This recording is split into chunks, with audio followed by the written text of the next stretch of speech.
the boy who never made it to the tournament.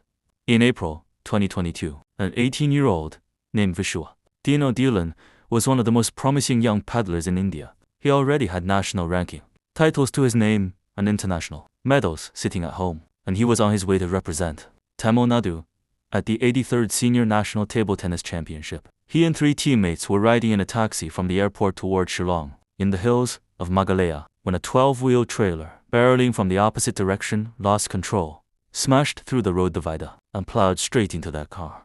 The truck driver died instantly. Vishwa was rushed to a hospital and declared dead on arrival. His 3 teammates survived with serious injuries. He never got to play that tournament. India's Prime Minister personally sent condolences, calling him a champion who was admired by fellow players. His home state's chief minister called him a legend in the making.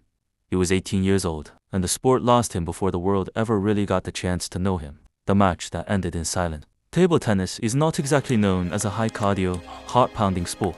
That's what makes what happened to Timothy Abiara so hard to watch. Abiara was a 45-year-old Nigerian table tennis player who'd represented his state at national sports festivals. In 2017, he was in the middle of an ordinary training match at the stadium in Ileran when he suddenly grabbed his chest and shouted out. For a moment, the people watching thought he was just reacting to losing a point, a little dramatic frustration. Nothing more. It wasn't nothing more.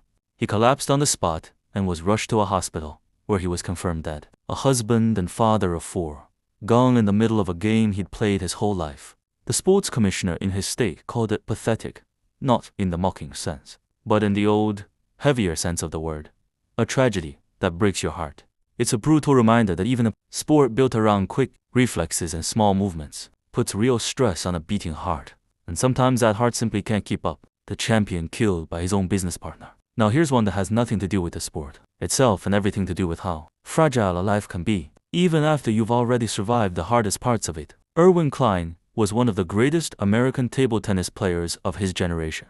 Nicknamed Chubby, he won for US Open singles titles through the 1950s and 60s, took home a world doubles gold medal at just 17 years old, and helped invent a fiber optic technology on the side. He wasn't just an athlete, he was a genuinely brilliant man who built an entire life after his playing days were behind him. On September 30th, 1992, in Los Angeles, an argument with a business partner ended with Klein being shot to death. His killer then turned the gun on himself, a 4-time national champion, a Hall of Famer.